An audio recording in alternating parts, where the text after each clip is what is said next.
Greetings and welcome to your Sunday premier political show, Inside Politics, where we evaluate the latest governance and political developments happening in the country. As always, we cherish your feedback, so feel free to plug into the conversation we'll be having right here on the round table, on X at KTN News, at the Jesse Rogers, at the Emmanuel Tor, using the hashtag Inside Politics, and we'll get to sample your comments as we continue with the show. I'm Jesse Rogers. Welcome once again to the broadcast. I'm not alone. As always, I'm joined by my colleague for the latest on the political in-tray. Good morning, Tor. As always, it's great to see you. And one thing that CS has mentioned is that, their worth is known during times of crisis. And we've definitely seen some cabinet secretaries under fire due to a couple of issues that stand out in their ministries. What played out in the course of the week, Tor? Well, thank you very much, Jesse. And as you have already put it right, there's so much that has been happening in the world of politics.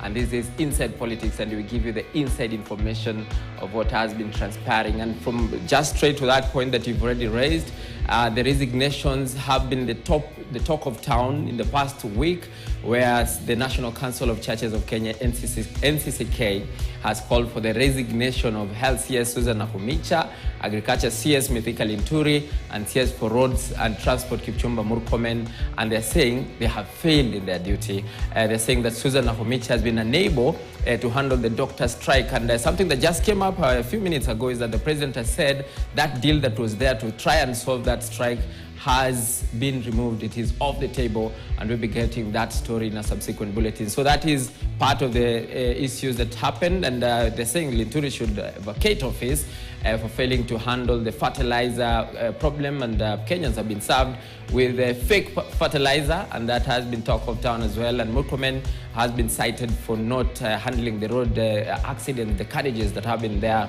in the past few days. Something else that also closely linked to that is the Embakasi East Member of Parliament and a member of Team Ground, as we already highlighted last week, has moved and has already written to the Speaker of the National Assembly, Moses Wetangula, seeking the impeachment of Nakhumicha for two things. One, he says that Nakhumicha is unable to end the strike and she's incompetent.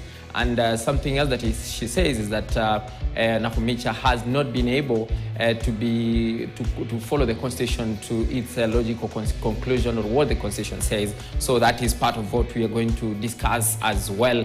Something else that also happened along that line of impeachment is ODM too wants the immediate resignation of KRA Board Chairperson Anthony Maora and Kenya Power and Lighting Company KPLC Board Chairperson Joy Ndivo. They were appointed to lead the UDA, the elections that are coming up, the grassroots elections, and they're saying they are public officers and they should not be serving in electoral or election positions. But UDA has fired back quickly through the SG, saying that these are not public officers. They're just there to support because they are not on salary. Something else that also took center stage is the grassroots elections. Both UDA, the governing party, and of course the ODM party have staggered and announced the dates for the elections of their constituencies, and that is for the party elections.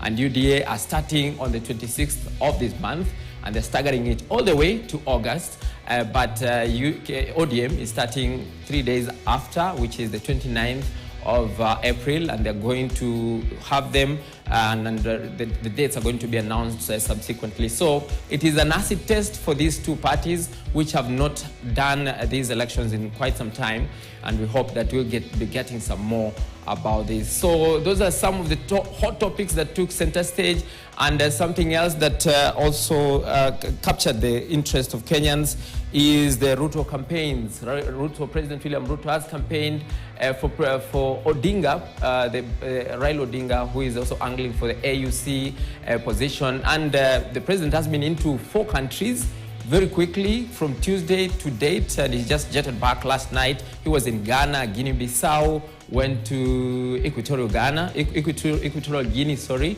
and he just concluded the trip in Central African Republic, where he said these countries have agreed to support Baba's bid to AUC or Addis Ababa, as we always say it here. And lastly, the Meru Governor Kawera Mwangaza joined, as she says, joined the UDA party. But did she really join the UDA party, and what are the repercussions of doing so? And this is also part of what the governor for Isiolo also did a few months ago. So Jesse, there's so much on your plate and what you're going to discuss with your panel, and I hope that we'll be getting some more details from your panelist, Jesse.